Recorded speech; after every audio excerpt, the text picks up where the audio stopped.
रेत के टैलों के बिनते बगड़ते नक्काश आपने देखे हैं। हवाएं उन्हें क्या क्या शक्लें देती रहती हैं। यही कैफियत इंसान की है। इंसान खुद को क्या क्या समझता है, कैसी कैसी पायदार तवक्कात रखता है, कैसे कैसे अनोखे दावे करता है। कहीं वो शिद्दात नमरूद नजर आता है तो कहीं हिटलर और मुसोलिनी। कौन बाकी रहा, कौन पायदार है? सब दास्तानें छोड़ जाते हैं। वक्त की हवाएं नक्काश बिगाड़ती हैं, बनाती हैं। जिंदगी सलामत रहती है तो ये नक्काश महफूज रहते हैं। मौत आती है तो सिर्फ कहानियां रह जाती हैं मेरे दोस्तों, जिनसे उसका कोई ताल्लुक नहीं होता। पुरइसरार और रोमानवी हैरत अंगेज कहानी नीति का। अस्सलामु अलैकुम दोस्तों, पेशे खिदमत है नीति का एपिसोड नंबर 18। हम प्रोफेसर हैगले के कमरे में पहुंच गए। हैगले की लड़की बाबरा नोना भी काफ़ी खूबसूरत थी, लेकिन वो खुद को बहुत लिए दिए रहती थी और एक बार भी मेरी तरफ मुखातब नहीं हुई थी। मैंने अभी तक उसे निगाह भर कर देखा तक नहीं था। क्या आप तैयार हैं मिस्टर हैगले? नवाब साहब ने पूछा। बिल्कुल बिल्कुल मिस्टर फ़ेरोज़, बस बाबरा तैयार हो जाए, हैगले ने जवाब दिया और फिर उसने हमें बैठने की पेशकश की। नोना ने एक खूबसूरत स्कर्ट पहना हुआ था। उसी रंग के स्कार्फ में वो बहुत हसीन लग रही थी। गले में रंगीन मोतियों का हार पहनकर उसने आईने में अपना जायज़ा लिया और तैयार हो गई। ओके डैड, उसने प्यारी आवाज़ में कहा। मैं चलता हूँ, दूसरों को देखूँ, नवाब साहब ने कहा और हम दोनों घर से निकल आए। थोड़ी देर में तमाम लोग तैयार होकर बाहर निकल आए। जोज़ोनो ने एक माइक्रो भेज दी थी जो हमें लेकर चल पड़ी। जोज़ोनो की कोठी एक खूबसूरत पहाड़ी पर थी जिसके चारों तरफ सरसब्ज मैदान थे। एक तरफ एक बहुत बड़ा गल्फ ग्राउंड बना हुआ था। हम कोठी के फाटक से अंदर दाखिल हो गए। यहाँ मिस्टर जोज़ोनो और कई अदद मिसिस जोज़ोनो हमारे इस्तकबाल के लिए मौजूद थे।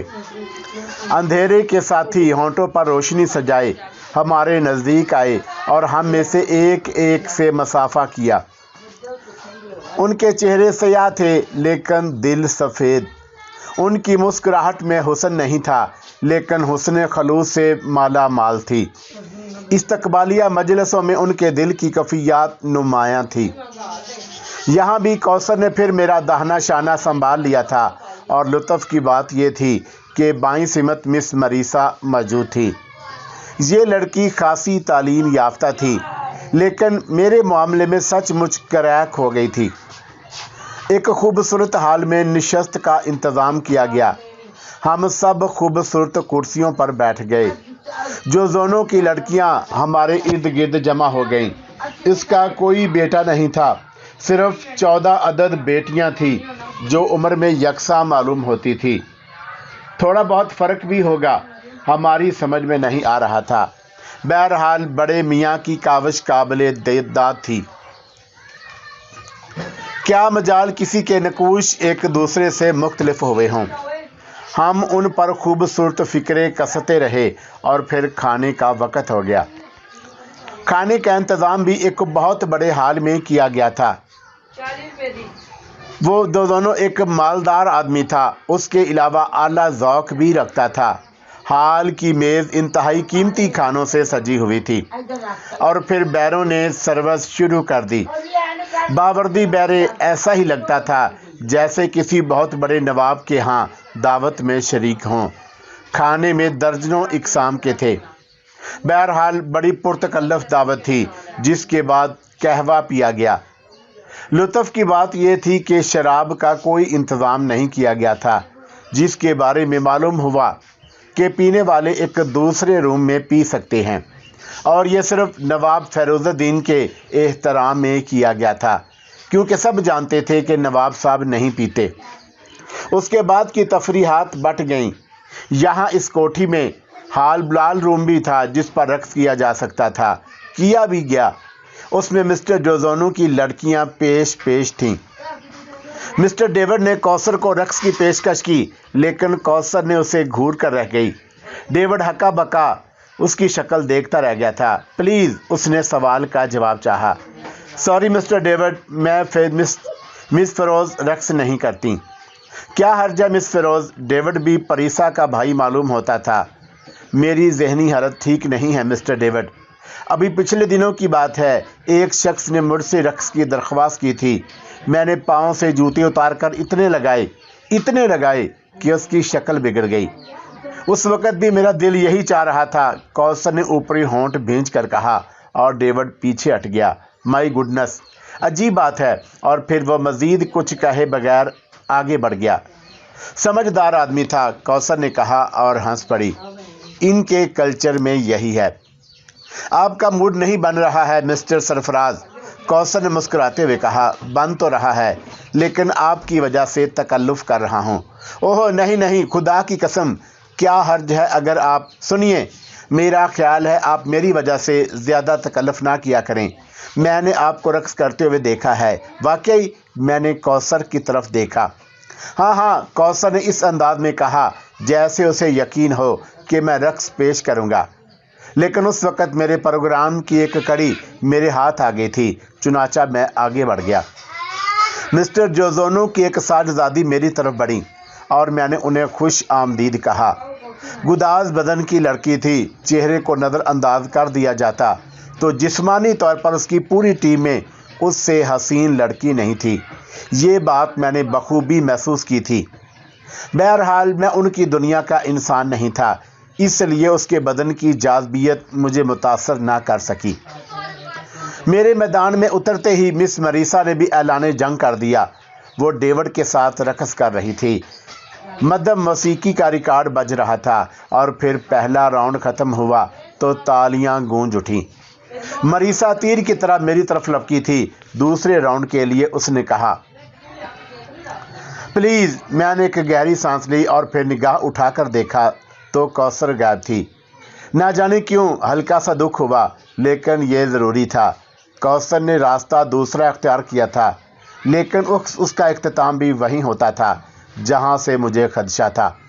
चुनाचा एक फ़ैसला हो ही जाए तो बेहतर है, और मैंने दूसरा राउंड मरीसा के साथ और तीसरा डॉक्टर मेरकार्ड की लड़की जोबना के साथ नाचा और फिर बाल रूम से निकल आया।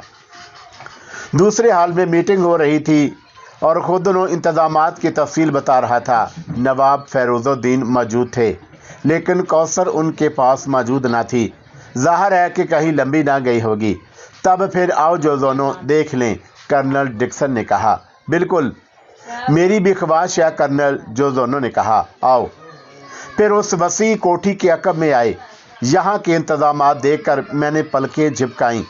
2 बड़े ट्रालर और 3 लैंड रोवर थीं, बिल्कुल नई। एक छोटी बास्केट वैन थी। बंदूकें, कारतूस, कुल्हाड़ी, चाकू, गर्द एक अजीमो शान महम के सारे लवाजमात मौजूद थे। ट्रालर में किचन था, गैस के बहुत बड़े सिलेंडर फिक्स थे और अलमारियों में खाने के खुश्क सामान के डब्बे वाफर मिकदार में चुने हुए थे। खैमे भी थे, गर्द के किसी चीज़ की कमी नहीं थी। वंडरफुल जोज़ोनो, तुमने तो बड़े ज़बरदस्त इंतज़ामात कर डाले, कर्नल डिक्सन ने तारीफ़ी अंदाज में कहा। 2 बास्केट और मंगवाई हैं, सुबह को पहुंच जाएंगी। उनके अलावा मैंने 4 आदमियों का बंदोबस्त किया है जो बेहतरीन गाइड होंगे, बेहतरीन लड़ाके होंगे और आला पाए के खाने पकाने वाले। ओहो जोज़ानो, बिलाशुबा ये हमारी तवक्का से कहीं ज़्यादा है, कर्नल डिक्सन ने कहा। सफ़र का लुत्फ़ आ जाएगा मिस्टर डिक्सन। मेरी ख्वाहिश है कि आपको कोई तकलीफ़ ना हो। बहुत बहुत शुक्रिया, कर्नल डिक्सन ने कहा। बहरहाल तय हो गया कि दूसरे दिन हम अफ्रीका के पुरअसरात जंगलात में दाखिल हो जाएंगे। सारी तैयारियां मुकम्मल हो ही चुकी थी। रात गए होटल से वापस आए। यहाँ पर काफ़ी के साथ एक मीटिंग हुई जिसमें मज़ीद अमूर तय किए गए और फिर सोने की तैयारियां होने लगीं। दूसरे सुबह ही सुबह सब लोग जाग गए थे। 9 बजे नाश्ते से फरागत हो गई। ख़ास बात यह थी कि बी कौसर अभी तक नज़र नहीं आई थी। थोड़ी देर के लिए दिल में एक अजीब सा एहसास रहा और उसके बाद मैं पुरसकून हो गया। लेकिन 9:30 बजे वो आ गईं। चेहरे पर हल्की से कशीदगी साफ पड़ी जा सकती थी, लेकिन बहरहाल उसे धोने की भरपूर कोशिश की गई थी। नाश्ता कर लिया आपने? जी।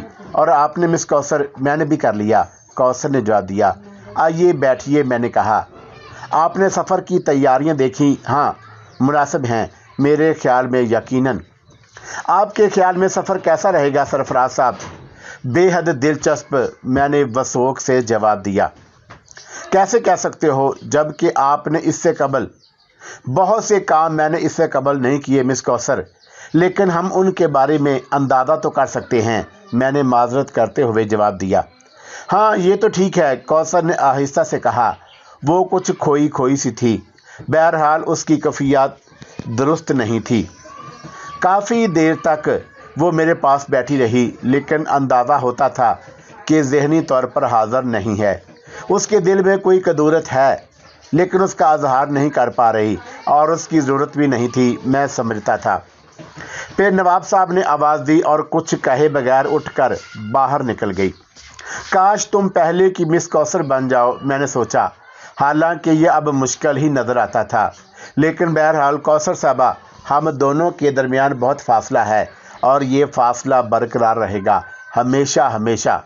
आप इसे अबूर करने की कोशिश ना करें, थक जाएंगी, पीछे रह जाएंगी, कहीं इस सफ़र में मंजिल ना गुम कर बैठें। फिर ये अजीम शान काफ़िला सहराए आज़म में दाखिल हो गया, जो जोनो और उसका पूरा ख़ानदान हमें छोड़ने आया था। बहुत मोहब्बत और नेक तमन्नाओं के लेकर तो उन्होंने हमें रुखसत किया। सब लोग लैंड रोज़ में सवार थे। ट्रेलर और बास्केट वैन उनसे मुंसलिक थी, जो जानू के फराहम करदा जवान ड्राइवर भी जानते थे। बड़े मजबूत और सआदतमंद लोग थे, अंग्रेज़ी से अच्छी तरह वाकिफ़। बहरहाल उन लोगों से वाकई खूब मदद मिल गई थी, और सब आज़ाद थे। बात यह है कि uनको आराम देने के लिए कोई उनसे ड्राइविंग ले ले। अजीम सहरा में हम दोपहर के बाद दाखिल हुए थे। दूर तक एक वीरान बंजर इलाका नज़र आ रहा था। ताहद्दे निगाह पथरीली ज़मीन, बहुत दूर निगाह की हदों के बाद दरख्तों के स्याही नज़र आती थी, वो भी किसी बुलंद जगह से। हमारी वैगन में डॉक्टर मिकार्ड और उनकी लड़कियां, नवाब फिरोजुद्दीन, मैं और कौसर थे। मिरीसा से ये जान छूट गई थी, वो अपने बाप कर्नल डिक्सन के साथ थी। उसके साथ ही हैगले और उसकी लड़की थी। बाकी लोग दूसरी गाड़ी में थे।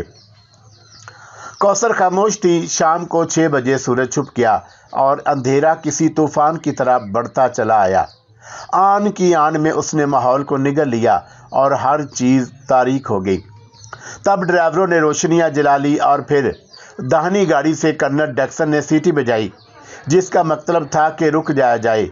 गाड़ियां रुक गईं और कर्नल डिक्सन के साथ दूसरे लोग भी नीचे उतर आए। क्या ख्याल है फ़ैरोज़, पहला क़याम यहीं किया जाए? हाँ, जगह साफ पुरसकून है और दरख्तों से दूर, और रात भी हो गई है, नवाब साहब ने जवाब दिया। फिर तय? बिल्कुल तय। ओके। दूसरे लोगों ने भी उस क़याम पर इत्तफ़ाक़ किया। चारों स्याफ़ाम उतर गए। उन्होंने 3 खैमे लगाए। तीनों खैमे एहतियातन लगाए गए थे, वरना ट्रालर ही इतने बड़े थे कि सब लोग उनमें आराम कर सकते थे। ज़रूरी सामान उतारा गया, जिसमें दूसरे लोगों ने भी स्याफ़ामों की मदद की। चुनाचा सबसे पहले काफ़ी तैयार कराई गई और फिर खाने की तैयारियां होने लगीं। वाकई लुत्फ़ आ रहा था। चारों तरफ हू का आलम, सन्नाटा, लेकिन जो जोनों के इंतज़ामात मामूली नहीं थे। एक स्याह फार्म ने ट्रालर में लगी हुई सर्च लाइटों का बटन ऑन कर दिया और दूधिया रोशनी दूर तक फैल गई। हम सब हैरान रह गए थे। इस तरह बैटरी जल्द ख़त्म हो जाएगी, कर्नल डिक्सन ने कहा। नहीं जनाब, ट्रेलर में जनरेटर निस्ब हैं, रोशनी उनसे हो रही है। बैटरी चार्जिंग का पूरा इंतज़ाम मौजूद है। ओहो भाई, सच्ची बात है। इस जोज़ोनों ने जो आसानियाँ फराहम कर दी हैं, उनसे इस सफ़र में 4 चांद लग गए हैं, कर्नल डिक्सन ने एतराफ़ किया। फिर एक तरफ से मौसीकी की लहरें उभरी और सब उछल पड़े। ये लोग अलादीन के चिराग के जिन मालूम होते हैं। मौसीकी कहाँ से उभरी? यूसुफ अली ने कहा और नवाब साहब हैरत से देखने लगे। फिर उन्होंने एक गहरी सांस ली। ट्रेलरों से आवाज़ आ रही थी। उन्होंने जवाब दिया, खूब इंतज़ाम है भाई, लाखों रुपया खर्च हुआ होगा, इसमें क्या शक है। बहरहाल खूब ट्रेलर थे, जंगल में मंगल कर लिया गया। लड़कियां और नौजवान इस स्याह फार्म के गिर्द जमा हो गए। जो ट्रेलर ऑपरेटर था उसे तरह तरह के सवाल किए जाने लगे और फिर खूब तालियां फेंटी गईं। रिकॉर्ड बजते रहे, काफ़ी तकसीम हो गई और खूब ऐश होने लगे। कौसर साहबा अब भी ज़रा दूर दूर थी और लुत्फ़ की बात तो ये थी कि मिस मरीसा भी ज़्यादा माइल नज़र नहीं आती थी। बहरहाल मुझे क्या परवाह हो सकती थी। खाना तैयार हुआ, खाया गया और फिर आराम से तय हो गई।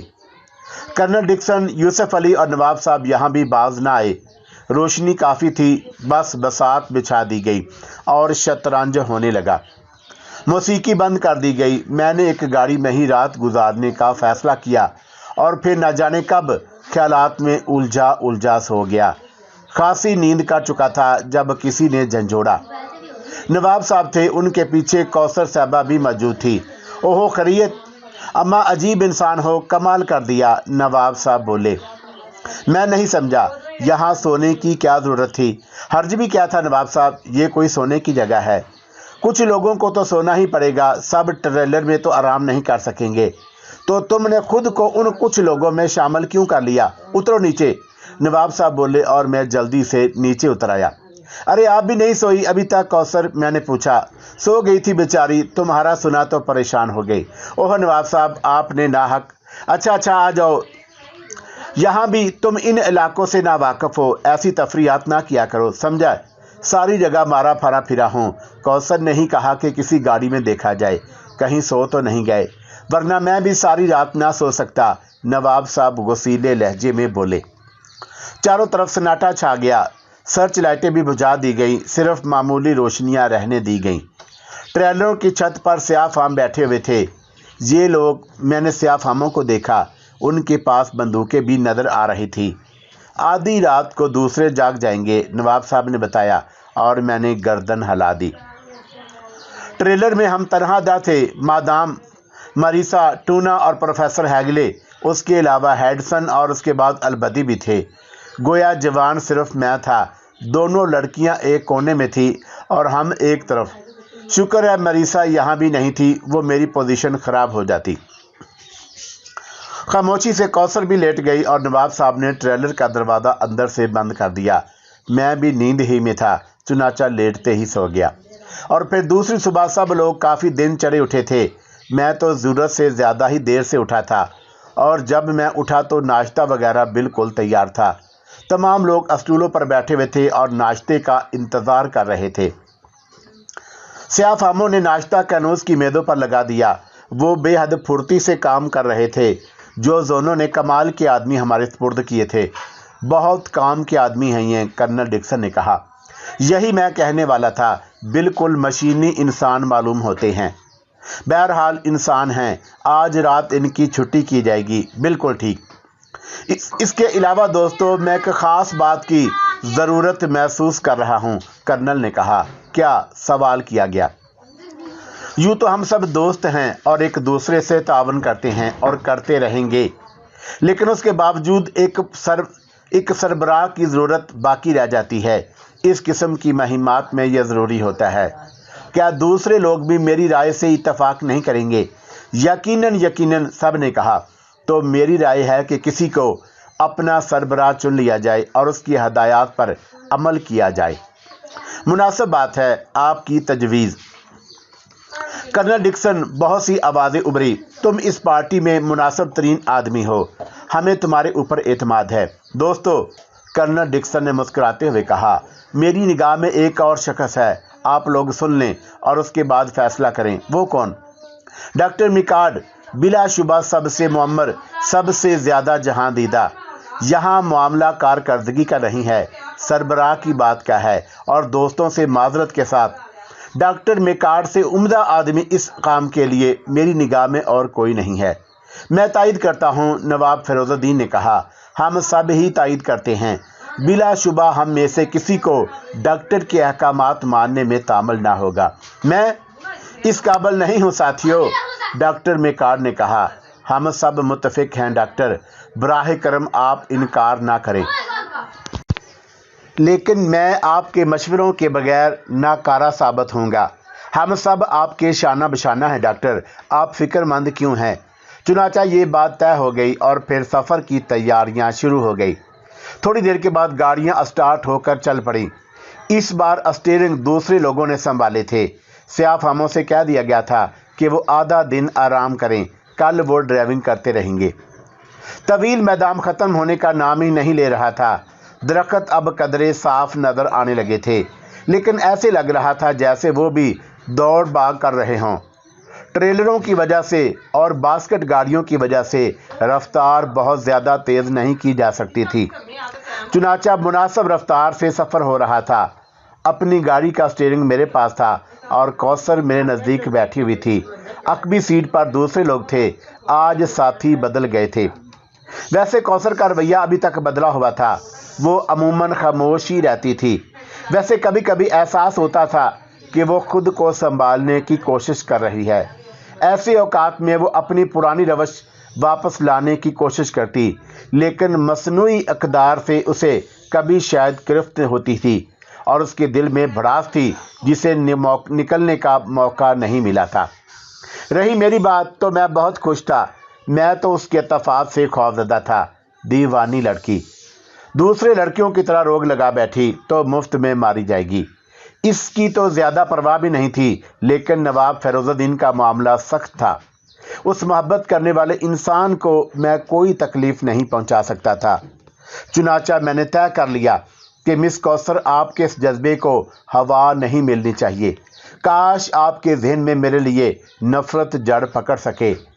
گاڑی ڈرائیور کرتے ہوئے اس کے بارے میں سوچتا رہا اور اچانک میرے ذہن میں ایک خیال آیا، بابرا فونا، کیا وہ لڑکی میری مددگار ثابت ہو سکتی ہے؟ اوہو، عمدہ خیال ہے۔ زہر کو مارنے کے لیے زہر سے ہی کام لیا جاتا ہے۔ اگر فونا بھی پھٹک گئی تو اسے سنبھالنے کے لیے کچھ اور کر لیا جائے گا۔ بہرحال ایک کام تو ہو۔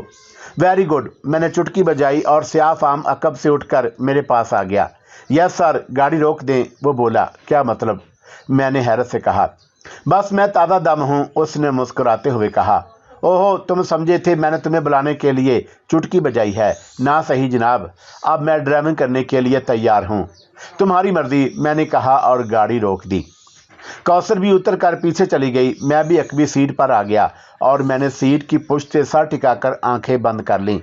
کوثر بھی خاموش تھی اور دوسرے لوگ بھی۔ ظاہر ہے کہ سب کی موجودگی میں ہم کوئی بات بھی نہیں کر سکتے تھے۔ چنانچہ سفر کافی حد تک بور ثابت ہوا۔ گو افریقہ کے مخصوص دلکش مناظر اب بھی دور تک بکھرے ہوئے تھے، لیکن بند آنکھوں میں تاریکی کے سوا اور کیا نظر آتا؟ ایک بار پھر میرا ذہن گاڑی کے انجن کی گھوں گھوں سے ہم آہنگ ہو گیا۔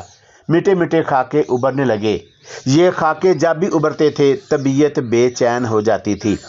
یادیں نشتر کی طرح ذہن میں چبھتی تھی اور بڑی تکلیف ہوتی تھی۔ گو میرے ارمانوں کا سفر شروع ہو گیا تھا۔ یہی تو میں نے سوچا تھا۔ جو کچھ سوچا تھا اس کے پورے ہونے کا وقت آ گیا تھا۔ پھر یہ اداسیاں کیوں؟ مجھے تو خوش ہونا چاہیے۔ میری منزل قریب سے قریب تر آتی جا رہی ہے اور اب میں مقدر آزمانے کے لیے آزاد ہوں۔ افریقہ کے خزانے کھلے پڑے ہیں اور ضرورت ہمت کی ہے، جرأت کی ہے، میں انہیں حاصل کر سکتا ہوں۔ اور میرے ذہن میں کچھ نئے خیالات نے جنم لیا۔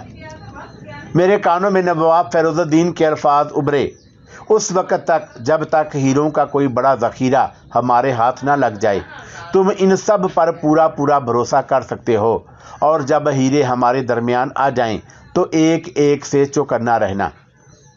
گویا شریف انسانوں کے لیے درمیان بھی ایک برا تصور موجود ہے، جو ہر طرح سے مطمئن لوگ ہیں، جن کی مالی حالت انتہائی مطمئن کن ہے۔ ہیروں کی چمک دمک سے یہ بھی اتنے خوف زدہ ہیں کہ انہیں دوسرے لوگوں کے بھٹکنے کا احساس ہے۔ ایسی شکل میں میری کیا حیثیت ہے؟ نواب فیروز الدین انتہائی نیک انسان ہیں۔ اگر میرے دل میں کوئی برائی کبھی آئی تو وہ ان کے خلاف نہیں ہوگی۔ بہرحال وہ میرے محسن بھی ہیں، لیکن دوسرے لوگ، نہ جانے ذہن کہاں کہاں بھٹکنے لگا۔ فرزان عامری کی کہانی یاد آئی، اس کے نوجوان بیٹے کا خیال آیا اور نہ جانے کیا کیا، بڑی سخت کشمکش کا شکار ہو گیا۔ दिमाग दुखने लगा। अगर मैं उन लोगों से अलहदा हो जाऊं, अगर अफ्रीका के किसी पुरअसरार खित्ते में इन लोगों को छोड़कर चुपके से निकल जाऊं, तो ये बात ही ख़त्म हो जाती है।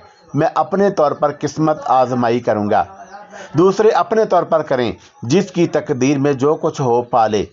इस तरह ना मैं गासिब होऊंगा और ना दूसरे। क्या ज़रूरत है इन लोगों के साथ रहने की? लेकिन अभी नहीं, अभी तो मैं अफ्रीका से पूरे तौर से वाकिफ़ भी नहीं हुआ हूँ, और फिर अभी तो बहुत वक्त है। पहले कुछ अरसा इनके साथ गुजार लूँ, उसके बाद।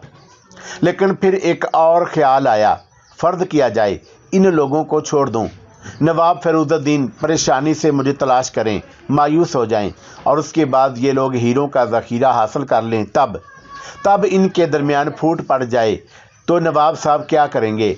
कौसर की हिफाजत करेंगे या हीरे बचाएंगे? मेरा ख्याल है वो तोता चश्म इंसान हैं, सिर्फ महिमात पसंद। वो हीरों पर लानत भी नहीं भेजेंगे। लेकिन मुझे क्या, ये उनका ज़ाती फेल है, मैं उनकी मुलाजमत है। ज़िंदगी भर के लिए खत्ता गुलामी नहीं कर सका, जो उनका दिल चाहे करें। रह गई कौसर, तो वह नेक लड़की है, सादा और पाक फितरत की मालिक।